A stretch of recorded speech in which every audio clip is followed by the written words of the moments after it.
skies are blue. Pull the weeds and make some room. I got soul coming through. Won't stop feeling the feeling on top of the world. Catwalk to the beat when you see me come and make some room. Everywhere I go, I'm in the spotlight. This is a good life. I'm living bold. This is what it looks like. On the tip top of the world.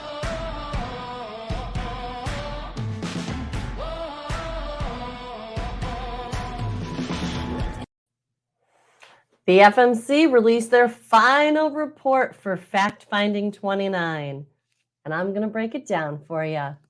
Hi, welcome to By Land and By Sea, an attorney breaking down the week in supply chain, presented by the Maritime Professor. That's me. I'm Lauren Beagen, founder of the Maritime Professor and Squall Strategies, and I'm your favorite maritime attorney. Join me every week as we walk through both ocean transport and surface transport topics in the wild world of supply chain. As always, the guidance here is general and for educational purposes only. It should not be construed to be legal advice, and there is no attorney-client privilege created by this video. If you need an attorney, contact an attorney. So before we get into the discussion of the day, let's go through my top 3 stories of the week. So story number 1, there's a brand new port envoy. General Steve Lyons, a retired 4-star Army general, has assumed the role and will take over for the former port envoy, John Picari, who left his post in March, April. We talked about that before. We were expecting that John Picari was going to be leaving. It was mentioned that he was leaving in March. Looks like it ended up being April. And then we were waiting. And so it just happened. So at the end of May, General Lyons is a retired 4-star Army general who led the U.S. Transportation Command, TRANSCOM. So TRANSCOM provides cargo transportation and logistical support to the DoD, the Department of Defense. Look, I kind of love this. I think it's great. My only question is what is happening with the Federal Office of Multimodal Freight, Infrastructure and Policy? We've talked about that before. Weren't we going to get an assistant secretary for that office? I'm starting to think that maybe that office will actually be contained within the Office of the Secretary because of the kind of policy nature of it. But I'm wondering what's happening there. I'm really encouraged by retired General Lyons. The port envoy role, though, is kind of a puzzling one to me. I guess my questions are where's the authority derived from? They're a liaison from the Biden administration, but do they have delegated authority to force change, to require change? They are a certainly helpful liaison, and I think that the purpose of having a liaison between the presidential administration's office and the industry is important. But arguably, delegated authority does come from Congress for the most part, not necessarily the administration. I think this is interesting. I like the liaison. I think that it was important to bring people together when we were in the heat of the moment, in the middle of COVID, when we were in all hands on deck emergency situation. But I'm still just I'm interested to learn more about the role. I'm going to keep watching this. I really do like General Lyons here in general. I think he has great potential. I like that he has a military background. Specifically, I like that he was in logistics. I think that helps streamline and makes it very methodical. And I think that in general, logistics and transportation does best when it's very streamlined, when things are crystal clear, when they are transparent. And I don't think that it happens all the time. And so I think having somebody from the military like General Lyons is going to be a wonderful addition to the overall conversation. So story number 2, I, Lauren, the Maritime Professor, like big boats. And you should too. So just last week, Rachel Premack, the new editorial director of FreightWaves, wrote an article. It was called Giant Container Ships Are Ruining Everything. And in that article, and it's gotten a lot of buzz this week and last, in that article, she boldly states, she says, I hate big boats and so should you.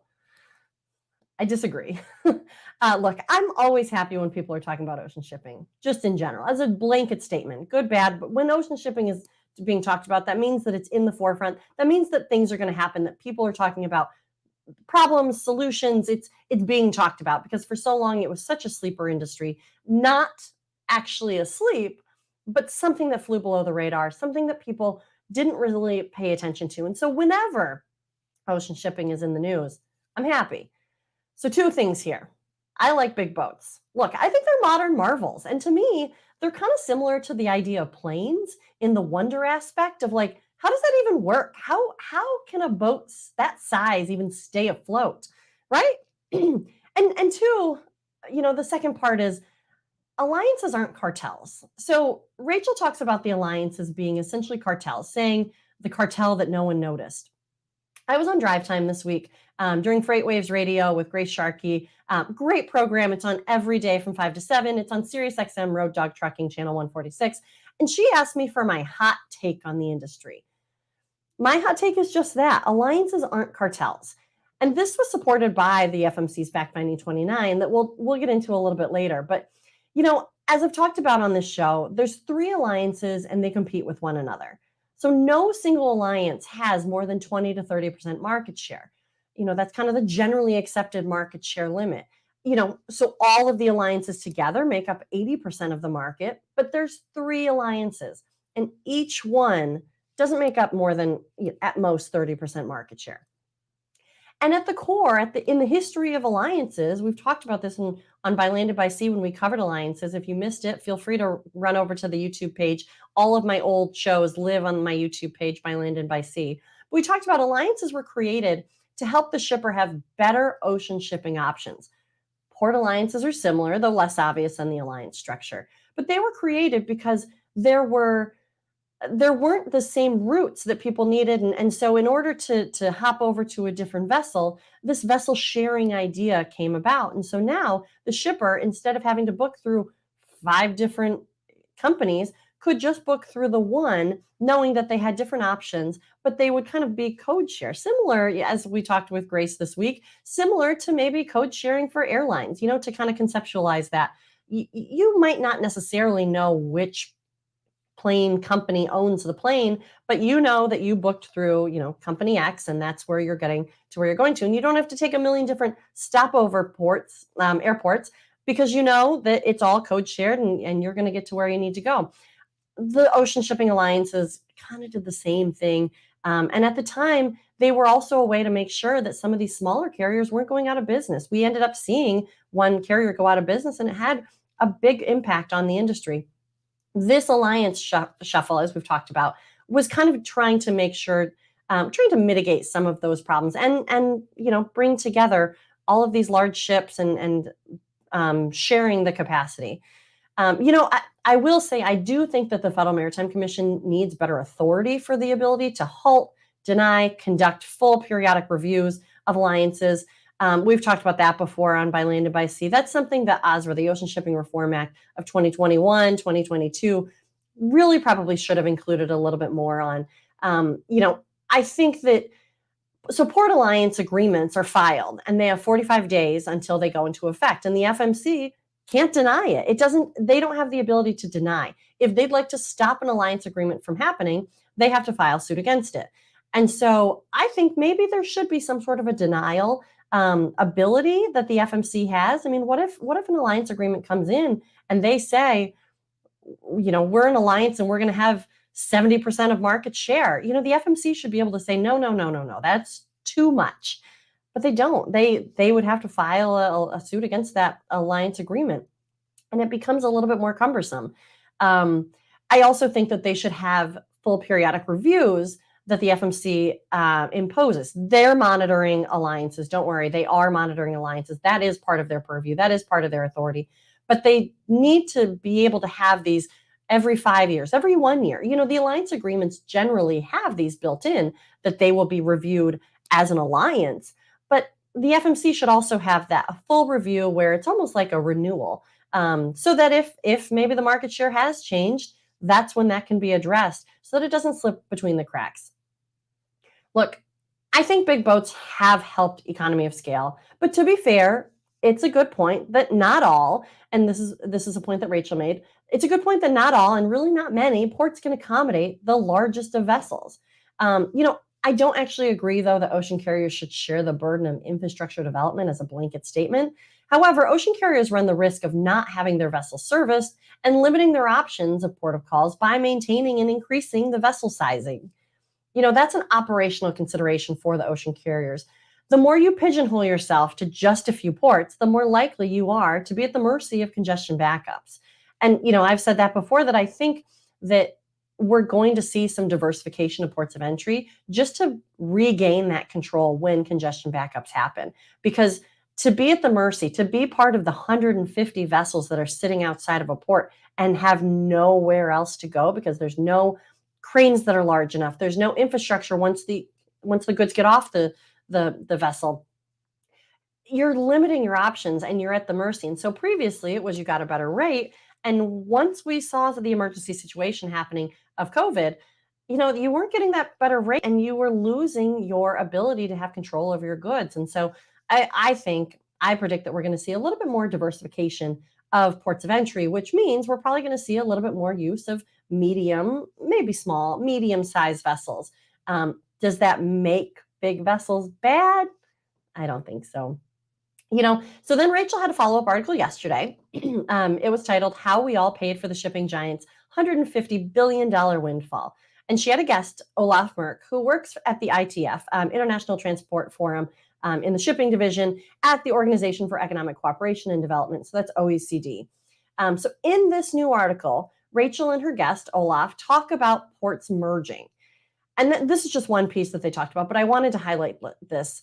Look, there isn't a wave of ports merging here. And there are a few forming alliances, but I think for Rachel and her guests in the newest article to apply that same notion to ports, saying that they're merging and saying that they're kind of creating cartels, is taking an already too far idea and unfairly applying it to ports. So ports haven't merged with one another. And as you know, but they've tried to form alliances when it made good business sense. And a few have, these alliances have been effective partnerships. They're not rate setting. They certainly still have restrictions associated with them. But when it made good business sense, for whatever the reason is, they started forming together, seaport alliances. I love it. Rachel's jumping into ocean shipping with both feet, and I love the drama of the articles. But we got to make sure that we're keeping everything in check, that we're kind of being real about what we're talking about here. Like I said, I love the discussion. I think that having these discussions is so important, so great. I love having ocean shipping still at the forefront. I haven't seen it on 60 Minutes recently, but I do love that ocean shipping still gets time on major networks and is still something that the society in general is thinking about and talking about. So story number 3, we're down to just 25 ships off the ports of LA and Long Beach. It's amazing that 25 ships is a small number. Look, these are still large vessels. Those are still container ships that likely have probably over 10,000 TEUs on them. That's still a lot of cargo for the already overloaded yards, for the already out of their mind busy drayage providers, and the bursting at the seams warehousing. But it's a welcome reprieve. 25 vessels is a welcome reprieve from the insanely high 150 plus vessels that we just had a few short months ago. So we're trending in the right direction. I'm interested to see what comes next. I think with the zero COVID policy of China starting to ease up, everybody's waiting to see what happens with cargo as it starts to hit our shores again. I think this time we're going to be taking less, we're not going to be on our heels as much. We're going to be taking less off guard.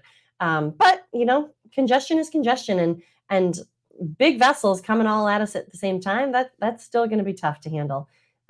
We'll see. We'll keep watching this, but great to see only 25 huge vessels are still waiting outside. So let's get into the meat and potatoes of the day. So how did this all begin? We're talking about Fact Finding 29. So there have been a few iterations of looking into supply chain problems, and Commissioner Rebecca Dye, she's wonderful, has been leading most of those inquiries through the various formations. So we've had supply chain innovation teams. We had a congestion study in 2015. We've talked about that before. So in 2015, the FMC identified many of the problems of congestion that we're faced with today in 2015. I've talked about this, but a little aside. So in 2015, we had a former chairman, now the executive director of Long Beach, Mario Cordero, was the chairman of the FMC, and he identified that congestion was going to become a large problem. It already was, and that was associated with equipment problems, chassis. It was a whole host of things. I really urge you to go look back at this congestion study of 2015. There's some really, really great information in there. But how fortunate that the FMC was able to look at these issues well before our time. And now that people are paying attention to the FMC, I think that if they were to have done a report like that now, maybe it would have a little bit more. It still got a pretty good amount of attention in 2015. But I like to see that people are paying attention to the FMC. So going on with the list of things that we've had in various formations that Commissioner Dye and the FMC has been involved with, Fact Finding 28, which was on detention and demurrage practices. And now we see Fact Finding 29, which was the theme of the fact finding was the effects of COVID-19 on the U.S. international ocean transportation supply chain. So Fact Finding 29, like I said, was led by Commissioner Rebecca Dye. So she's the longest serving commissioner. I believe she's been there since 2002. And she really is a true expert of the industry. So she has really dove into really educating herself and being a part of a lot of conversations that talk about supply chain innovation, supply chain problems, and supply chain solutions. So this, Fact Finding 29, was a 2-year endeavor whereby Commissioner Dye was charged with identifying operational solutions to cargo delivery systems and system challenges related to COVID-19. So as the fact-finding officer, she was also authorized to convene supply chain innovation teams, so SCI teams. We saw that previously. And basically what these are is in a way to engage key executives from all facets of the ocean cargo system to support the effort of, in this instance, Fact Finding 29. So before we get into what's happening now, let's take inventory of what the fact finding has produced thus far. So Fact Finding 29, like I said, has been around for 2 years, and we've actually seen, and you may not have known this, a lot of the products of what the FMC has been doing recently have been products of Fact Finding 29. So we saw the Statement of Representative Complaints, docket 2113, where it was, among other things, explained that trade associations can file complaints on behalf of their members. This was just a kind of explanation and a clarification of who could file a complaint with the FMC. And the FMC, through docket 2113 and through Fact Finding 29, came out with some clarity there. I suggest that you go take a look because this is actually a really interesting, just general explanation of who can file complaints. They also released a statement on attorney's fees, so attempting to clarify an area that was emerging as kind of a potential barrier to entry for filing complaints. It was kind of a fear point, if you will, of filing a complaint. Who's going to be paying for the attorney's fees? Just a little clarity on that. So that was in docket 21-14. And there was also a statement through Fact Finding 29, a statement on retaliation in the industry. This is certainly a concern that a lot of smaller filers of complaints were having concerns about, was what if they get retaliated in the industry? And certainly not just small filers of complaints, but really anybody. Retaliation is something that's a little bit more amorphous to really prove and show. So the FMC leaned in and said that they had a statement on retaliation in the industry. This was docket 21-15. And the last piece of Fact Finding 29 that I really want to highlight here is the highly followed, much talked about, certainly followed on by land and by sea, Advance Notice of Proposed Rulemaking, docket 22-04, the ANPRM that discussed detention and demurrage billing practices. We've talked about that at length. If you'd like more information on that, please go find my videos. There's one that's just dedicated to the Advance Notice of Proposed Rulemaking on the By Land and By Sea page on YouTube. So where were we before? So July 28th, 2021, so about a year ago, an interim recommendations memo was released and 8 recommendations were made at that point. I'll go over them pretty quickly here, but I think that it's important to mention them because we've seen a lot of these turn into action. So recommendation 1 was to broaden the anti-retaliation provisions so that it applies to all regulated entities and protect anyone who complains about potentially unlawful conduct to the commission. So this is kind of a nod to the retaliation memo that came out, just explaining this area a little bit more and really trying to clarify and make sure that people were protected from the retaliation. Recommendation 2, these are the former recommendations, the 8 recommendations in the interim report. Recommendation 2 was authorizing the Commission to order double reparations for violations of certain areas of the statute. Administrative kind of fixing up of things. Recommendation 3, issue a policy statement on retaliation, attorney's fees, and representational complaints. So not only were they addressing it in their administrative capacity, but like we said, they were issuing policy statements here. Recommendation 4, revise the Commission's website to more clearly distinguish between the process for providing information to Bureau of Enforcement, requesting assistance from CATERS, the Consumer Affairs and Dispute Resolution Services Office, and filing small claims for or non-small claims complaints. And partner to that, also make communications more intuitive for website visitors. So they were trying to make it so that when you approach the FMC website, fmc.gov, you could actually find what you were looking for. That there was some informational, just general baseline information on, okay, so you're approaching the FMC, you have a complaint. What do you do? Where do you go next? A follow-on recommendation was to hold a webinar to explain Commission processes. We've seen both of these. The FMC has released, and we talked about it through By Land and by Sea, how to file a complaint with the FMC, which avenue to go through. Is this something for a Bureau of Enforcement? What happens if you file there? Are they now advocating on your behalf? No, they're not. But they are going after the bad actors. What about requesting assistance from CATERS? Is that still a complaint? You know, it's an alternative method for dispute resolution. So CATERS has the ability to do mediations, which is a wonderful way of trying to quickly solve some problems. And then the FMC also went into filing small claims and formal complaints, and what that looks like and how to do that, and what the process then, what to expect in the process. So not only did they clean up the website, but they held a webinar, and that now lives on their website explaining all of the different ways of filing complaints.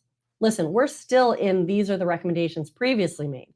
So recommendation 6, issue an ANPRM, an advance notice of proposed rulemaking, seeking industry views on whether the Commission should require common carriers and marine terminal operators to include certain minimum billing information with detention and demurrage billing, adhere to certain practices regarding the timing of detention and demurrage billing. We talked about that. They did it. This is great. This got a lot of press, and I love that this recommendation was made and that it was actionable and that action was taken. Recommendation 7, again, these are the old recommendations. These are not the brand new recommendations. Recommendation 7, amend some statutes to authorize the Commission to order refund relief in addition to civil penalties for enforcement proceedings.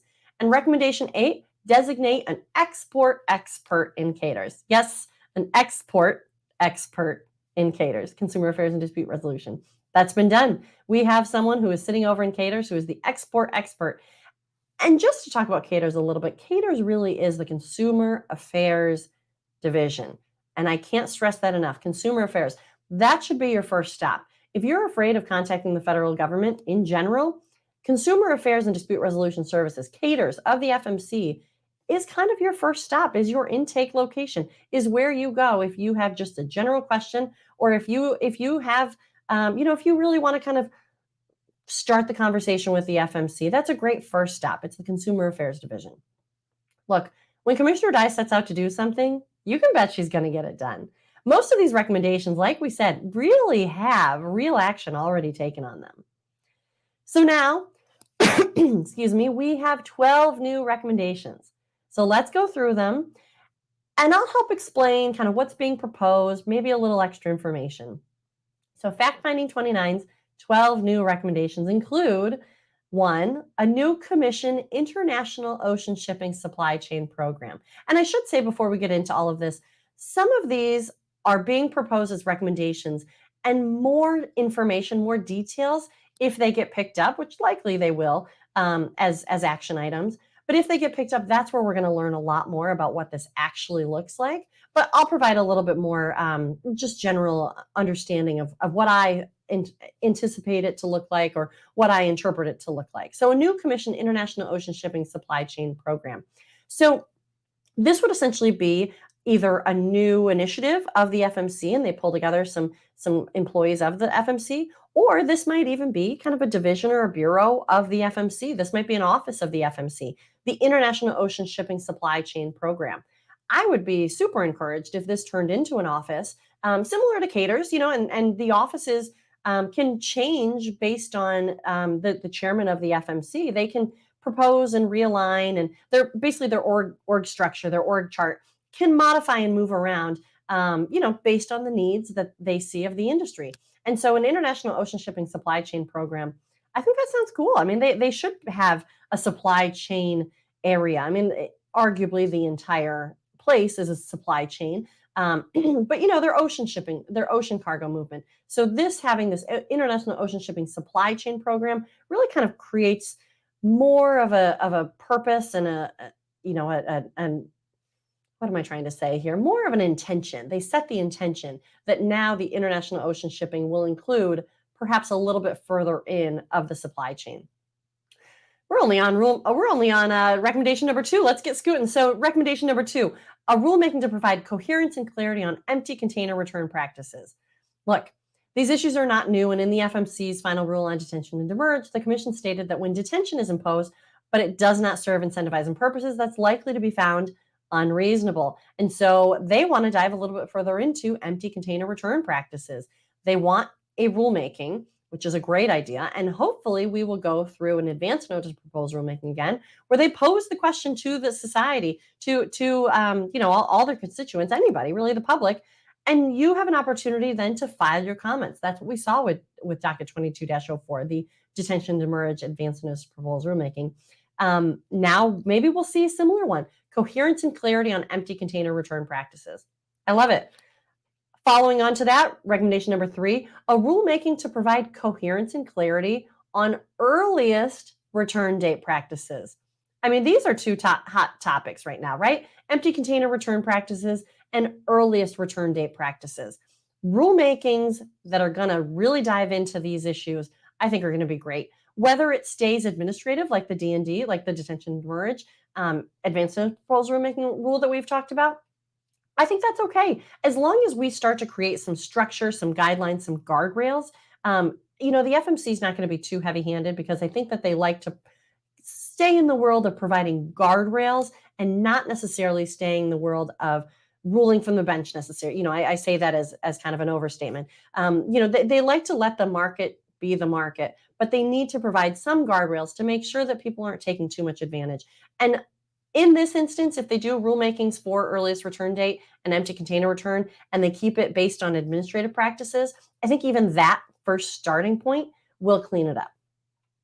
Recommendation number 4, continued Commission support for the new FMC Ocean Carrier Compliance Program, including a new requirement for common carriers, seaports, and marine terminals to employ an FMC compliance officer.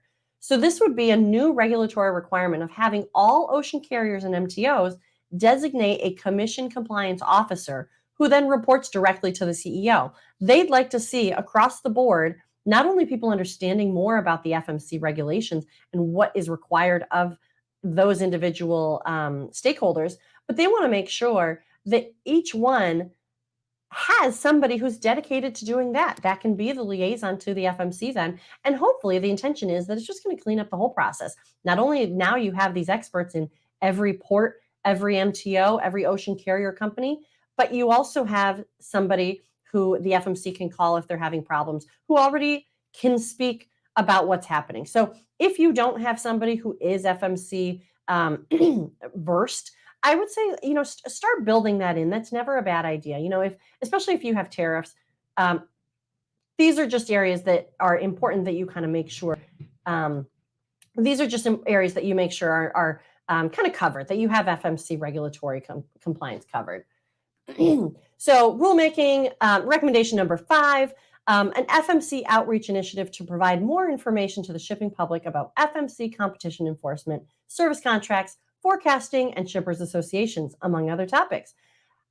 FMC outreach initiative, that's what they're doing. They want to make sure more people understand what's going on. They want to make sure more people are engaged, and that more people know what the FMC does, what competition enforcement is, and all things service contract, forecasting, shippers association, all topics. They want to make sure that they're providing that information about what the FMC is doing. And I love it. I think FMC outreach initiatives is a great thing. Recommendation number 6, enhanced cooperation with the federal agency most experienced in agriculture export promotion, the Department of Agriculture, concerning container availability and other issues. We've seen this in reports recently that Chairman Maffei and other commissioners have talked about. They're really starting to focus more on the export side of things. So the FMC generally covers 3 different areas. They have, for the benefit of the U.S. consumer, the U.S. importer, and the U.S. exporter. And so while each of those 3 stakeholders or areas is kind of equal, the FMC has said export is a problem, and we need to make sure that we're leaning in on the export side of things. So I've noticed it recently that they've been really talking a lot more about export. So I wasn't surprised to see it in their recommendations here. So enhanced cooperation with the federal agency, Department of Agriculture, in ag export promotion. I love that they're working with other agencies too, because as it relates to exports, the surface side of things is where it gets a little muddy on where the FMC regulatory authorities lie. And so by partnering with Department of Agriculture through either an MOU, Memorandum of Understanding, which maybe is, Department of Ag will have 2 or 3 attorneys and an economist, and FMC will have 2 attorneys and an economist, and they'll all meet once a month. Those natural, organic, scheduled meetings that might happen, maybe they're going to come up with some great solutions. But, just opening that line of communication can be so effective.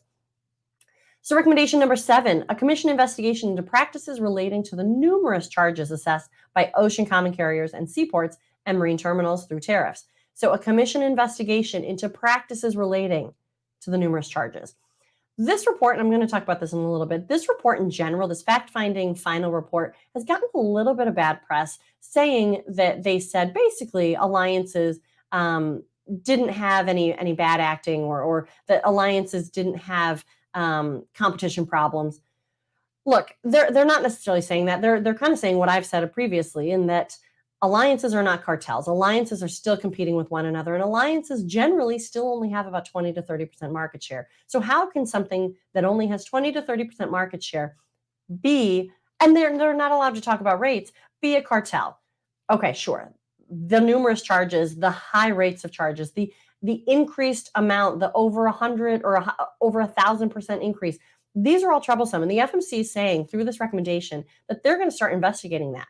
And so anybody who did that inappropriately, who did that illegally, who did that as kind of an opportunist, they're going to be looking into all of this, and they're going to find that, and they're going to come through their process. And that's why, I've said it before, they're not necessarily fast, they're not necessarily quick, but they're very purposeful. And that doesn't mean that something, if a bad practice happened with these charges, it's just going to get swept under the rug. The FMC is still responsible for monitoring all of these. And so they're starting that process. Through this recommendation, they're going to be investigating all of this.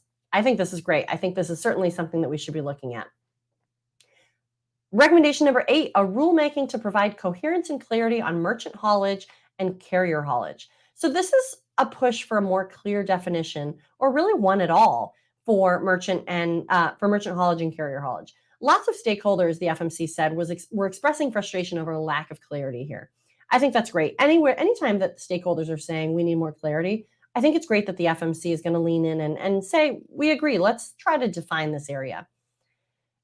Recommendation number 9, a new National Seaport, Marine Terminal, and Ocean Carrier Advisory Committee to work cooperatively with the Commission's National Shipper Advisory Committee. So when the National Shipper Advisory Committee was kicked off, we had importers and we had exporters, but we were notably missing ocean carriers or marine terminals or seaports.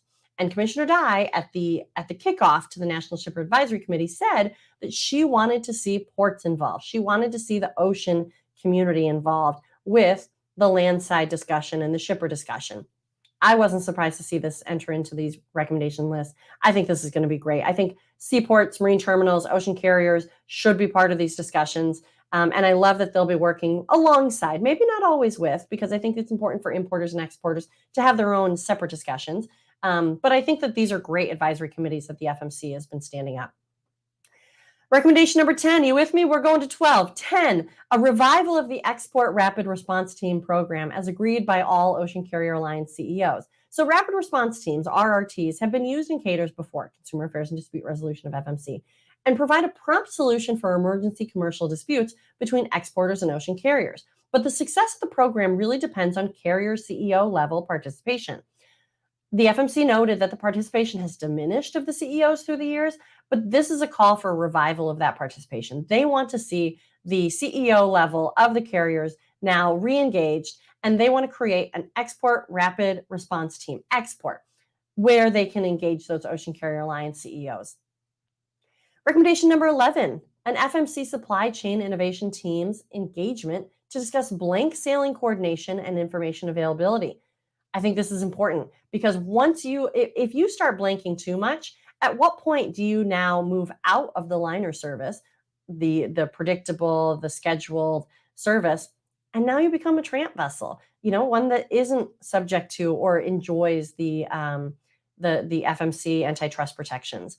I think this is great. A supply chain innovation teams, they've been called SKY teams, looking at blank sailing coordination and information availability. I think this is great.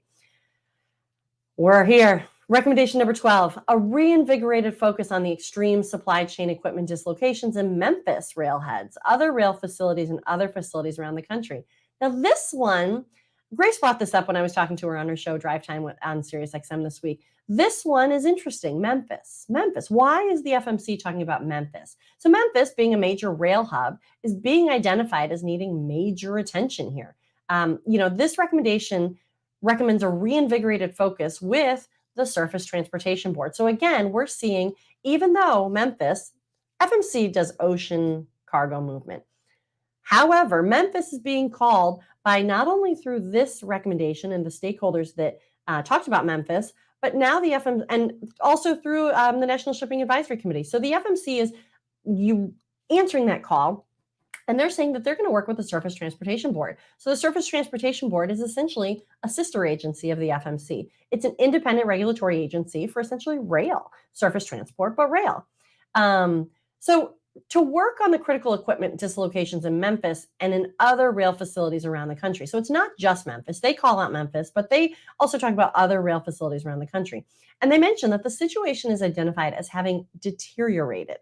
Now, that's pretty strong language for a federal agency recommendation list, that the situation has deteriorated, and the fact-finding officer strongly encouraged a renewed effort to resolve the challenges faced by stakeholders in Memphis and elsewhere. Look, this is great. This is a great list. I love that they are really diving in and really highlighting some of the major issues that we've talked about as an industry for the past 2 years plus. I mean, maybe even going back to 2015. I want to also note there was a discussion right at the end of all the recommendations about mutually enforceable contracts. The report says that it's crucial for shippers and ocean carriers to move beyond vague and unenforceable rate agreements and have a meeting of the minds with mutual obligations and commitments that are part of enforceable commercial documents. There wasn't a lot discussed here, but I think this is a nod to generally contracts that are out there and making sure that shippers and ocean carriers, as they're entering into these contracts, don't include the vague, don't include unenforceable rate agreements. Make sure that these are things that you're fully talking through. And not to say that anybody just flippantly enters into them, but I think that this is a reminder. I also see it as maybe a signal. Maybe these contracts are going to be a renewed interest of the FMC, and they're going to be starting to look at them because we've been having a lot of complaints filed. We've talked about that before. We've been having a lot of complaints filed about these contracts. So, there were some themes here that arose. There's a few instances of talking about exports and rail, and we talked about that. Look, the danger here is mission creep. So the National Shipping Advisory Committee came out with a recommendation that essentially encouraged the FMC to be more involved with the surface transport side of the ocean shipping supply chain. And this included rail yards and detention and demurrage practices. This could be seen as mission creep. So I'm encouraged that the FMC is leaning on Memorandum of Understanding, MOU, and agency cooperation to answer the call for action, like I said. So while respecting their own boundaries, I think that that's important. I also love the incorporation of ports and terminals, the actual connection point between surface transport and ocean transport as a proposed advisory committee. Yes, we need to have the ports involved in the conversation. They are such a critical piece of the puzzle and have been unfortunately kind of forgotten in a few different areas. And I love that ports and terminals are going to be brought back into the discussion. They are the choke point. They are the most important. Every piece is most important, but they are the way that all those goods get onto our shores. The report itself, I mentioned this a little bit, the report itself has gotten some bad press recently, with some saying that they're finding that there was sufficient competition between the alliances, and some people are saying that finding is bogus. Look, I said it at the beginning, there's competition among the alliances. There are 3 alliances. I talked about this a little bit in the middle here.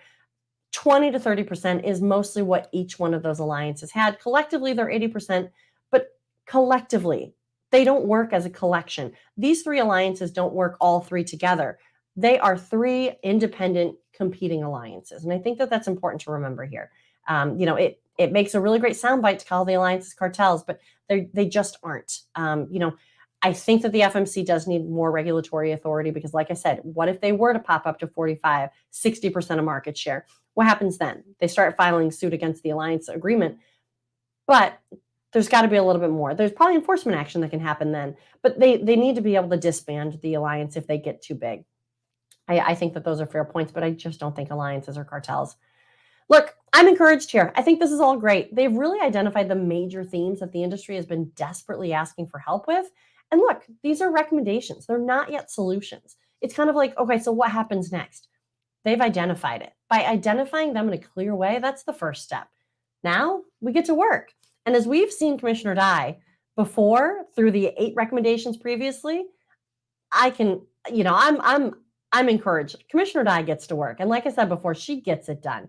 So that's today. I hope you learned something. I hope this was helpful. As always, the guidance here is general and for educational purposes. It should not be construed to be legal advice directly related to your matter. If you need an attorney, contact an attorney. But if you have specific legal questions, feel free to reach out to me through my legal company, Squall Strategies.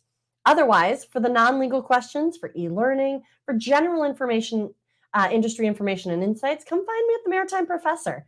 If you like these videos, let me know. Comment, like, and share. If you missed any previous videos, these videos live on my YouTube page by Land and by Sea, presented by the Maritime Professor.